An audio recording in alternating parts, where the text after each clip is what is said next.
So what I'm going to do right now is I'm going to crunch 1,400 years of Islamic history in 5 minutes and make it as exciting as I can possibly make it. Because I hated history when I was a little girl.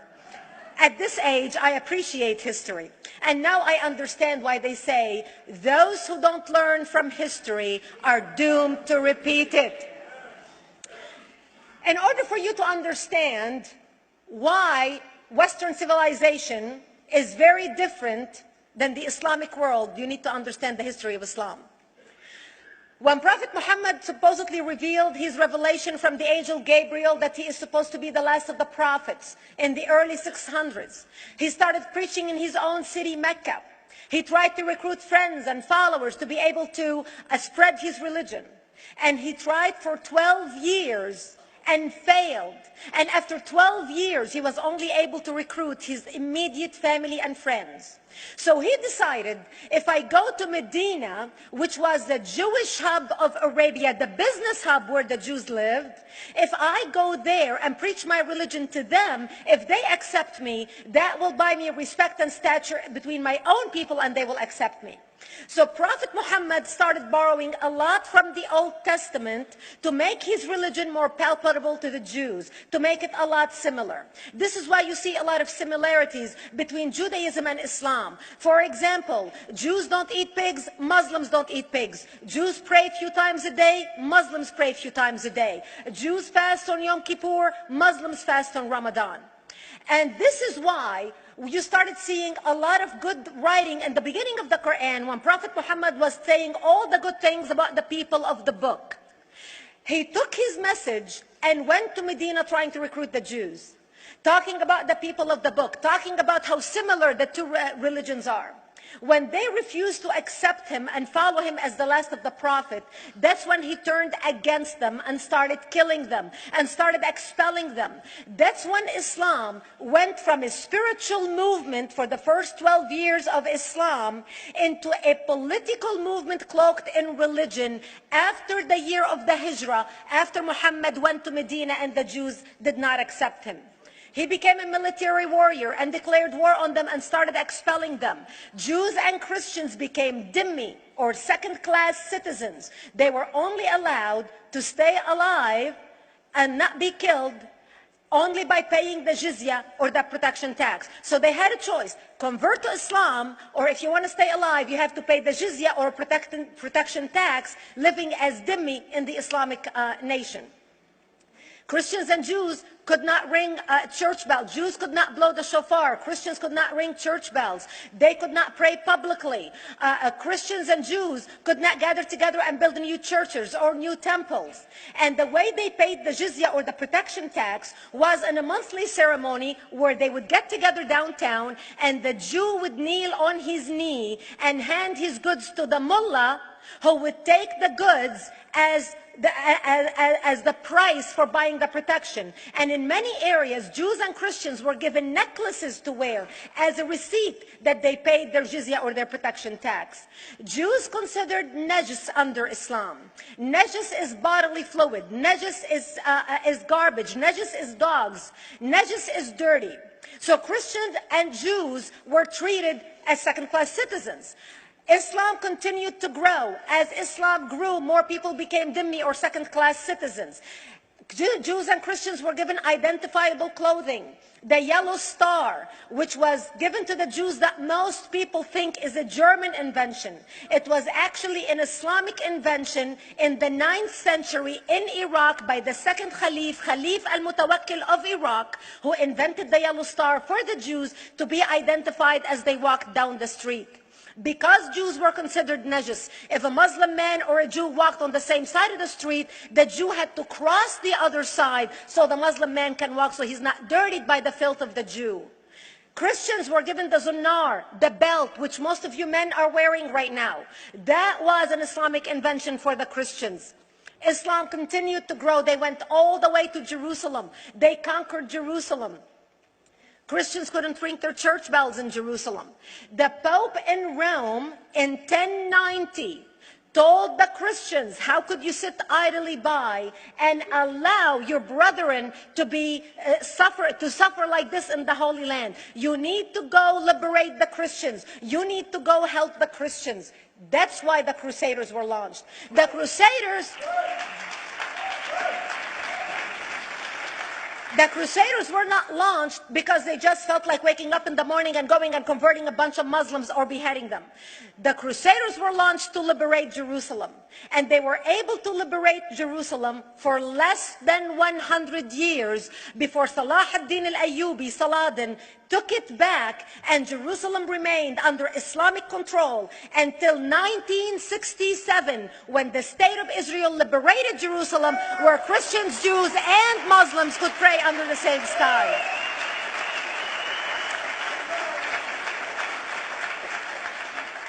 The Crusaders continued fighting Islam, and for 300 years they tried and failed. And by the 1300s, the Crusaders disappeared because they could not win against Islam. Islam continued to expand. They went all the way to Central Europe. They went all the way to China. They went to India. They conquered Spain. They changed the name of Spain from Spain to Andalusia. And they started, as they advanced, as they conquered more nations, more people paid the jizya, or the protection tax. And this is how the Islamic Empire grew. It went all the way until they was stopped at the gates of Vienna on 9/11. 9/11 is not a date that Osama bin Laden just picked out of a hat. 9/11 is a symbolic date in the Islamic calendar. By the 1600s, Islam had covered more of the earth's surface than the Roman Empire did at its peak. Between the 1600s and the 1800s, the Europeans were experiencing the European Industrial Revolution, where the Europeans were able to invent products on factory lines, where they are able to make money and sell products, which gave them the money to build a strong army in order to fight the Muslims. And that's how they were able to stop them at the gates of Vienna on 9/11. The Europeans started the pushback against Islam. They pushed them out of Europe. They pushed them out of all the way to the Middle East and North Africa. By 1924, the Islamic Empire ended. In 1924, the Islamic Caliphate ended in Turkey by President Ataturk, who was a secularist. He ended the Islamic Empire, and he gave women rights to vote. He gave women a right to an education, a right to work, a right to choose a husband. He forbid women from wearing the hijab. He forbid men from wearing the beard. The Muslims hate him so much that they consider him a Jewish agent, because they believe that his mother and her bloodline was Jewish, and that was the influence on Ataturk. By the time the Islamic Empire, or the Islamic Caliphate, or the Islamic State ended in 1924, the Islamic Caliphate had existed for 1400 years, and it ended less than 100 years ago. By the time the Islamic Caliphate ended in 1924, 270 million people around the world were killed by Islam. 270 million. And we didn't have weapons of mass destruction, and there was nuclear weapons. All of these people were killed, butchered by the sword. The people in the world, less than 100 years ago, how many people knew this history? Please raise your hand. We in America have failed to educate our children about history. We in America failed to educate our population about history. Our children in high school, you take any 17, 16-year-old kid, 18-year-old kid, and ask them about World War II. They can't even tell you what happened in World War II. For them, it's ancient history, and we still have our World War II veteran walking among us. That's how little we know of history.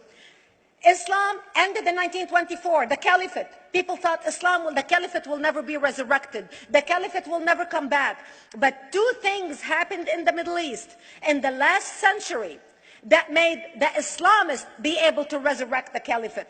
Number one is the discovery of oil in Saudi Arabia, which we were able to discover and were stupid enough to allow them to nationalize it. And the number two that happened was Ayatollah Khomeini coming to power in 1979. That gave the Islamists the money and also the spiritual covering in order to explode on the world stage. And people say, oh, well, the Wahhabis exported their Wahhabi radical religion. The Wahhabis are the name of Wahhab. They're not a different sect of Islam. They follow the authentic preaching of Prophet Muhammad, the way Prophet Muhammad lived and practiced his religion. This is why neither you or me or any infidel can step a foot in Mecca, because as far as they're concerned, we are filth. And as infidels, we're not allowed to step a foot, not President Obama and not anybody else. As a matter of fact, Al-Qaeda used to use Saudi Arabia and its success as an excuse to recruit members, as the example to show them how Allah has blessed Saudi Arabia because of the way they adhere to the tenets of Islam. And today we talk about ISIS. ISIS is not a new invention. ISIS resurrected the caliphate that ended less than 100 years ago. Except we are too ignorant and too uninformed to understand what ISIS is doing and why ISIS is succeeding.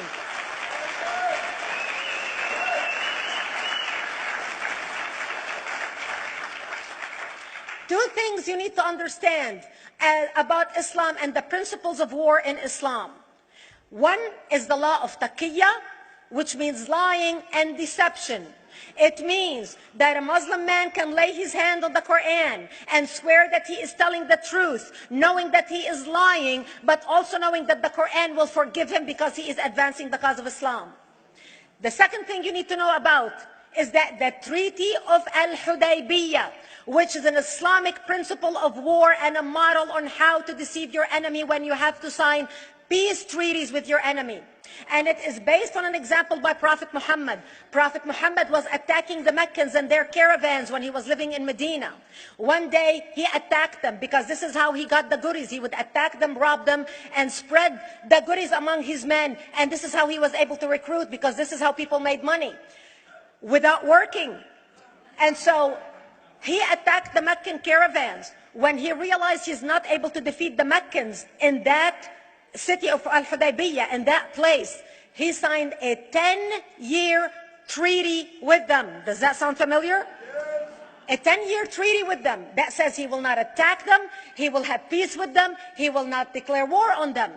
Muhammad used the treaty for 2 years to build his military, strengthen his army, and when he realized he was strong enough to attack his enemies when they least expected it, because they thought they had a peace treaty with Muhammad, he broke the treaty, attacked them 2 years later, and Mecca fell within 24 hours because they were not expecting the attack. And that became a principle of war in Islam. And to give you an example of how that is practiced, this is why anything signed with Iran means nothing to them. And to give you an example of how this law has been put to use in recent history, Yasser Arafat, who's not an Islamist, but he is a Muslim, met with the Israelis and signed the Oslo Accord in 1993. Remember all the handshaking at the lawn of the White House? The Oslo Accord, Yasser Arafat used the peace treaty, the Oslo Accord with Israel, to get Israel to bring him back and give him his territory, finance his military, train his police, and give his police the weapons. Yasser Arafat broke the Oslo Accord 8 years later, didn't even wait 10 years, and declared the second intifada in 2000, and all hell broke loose. He used the same treaty to win and deceive against his enemies and deceive his enemies. When Jordanian press, after Yasser Arafat signed the Oslo Accord with Israel, and Egyptian press would interview Yasser Arafat, and they would say, how could you sign a peace treaty with the devil? How could you sign a peace treaty with the Jews? Yasser Arafat will tell them, remember Hudaybiyah. That's all he would have to say. The whole Muslim world knew exactly what Yasser Arafat was talking about. We in the West and the Jews in Israel, it was over their heads. Nobody understood what Hudaybiyah was referring to.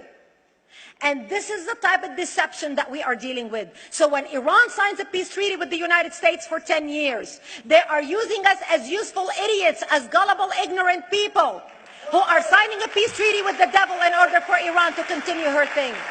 In this deadly game of thrones, there's no place for America or for Israel. We don't have to gamble with our future and with our children's future. Elie Wiesel. And I wish I could promise you, Elie, that the lessons of history have been learned. That is why it is so important to be wise about who we're going to pick in the White House next year.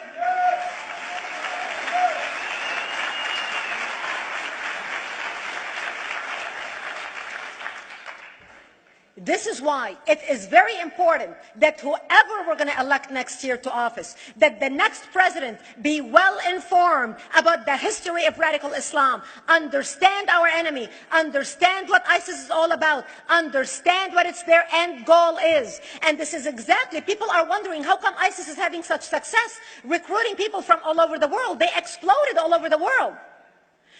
The Pew Research did a poll. And of course, the Pew Research is not Brigitte Gabriel, is not Fox News, is not Tony Perkins. The Pew Research did a poll in 2013 when they went around the world and interviewed Muslims from Islamic countries all over the world. And they asked them 2 questions. Would you like to have Sharia law as the law of your country? And would you like to see the Islamic Caliphate? And remember, this was in 2013, before ISIS. The 5 top countries in the world, in the Islamic world, the 5 top Islamic countries: Indonesia, 204 million Muslims; Indonesia, Pakistan, Egypt, Nigeria, and Bangladesh. 77% of Muslims interviewed in these Islamic countries, 77% want the establishment of Sharia law and want the establishment of an Islamic state. That means 77% of the world, quote, moderate Muslims agree with the establishment of ISIS and what ISIS is doing. Let's not fool ourselves. This is very important, that whoever we're going to elect is going to be somebody who is strong on national security, who's going to put America first, who's going to make America great again, who's going to send a strong message to the world. The minute he walks into office, whoever we elect, that the world is going to realize that this person you're not going to mess with, because he could care less about what you think, what the UN thinks, what the world thinks. They can all go to hell. We care about America and only the United States of America.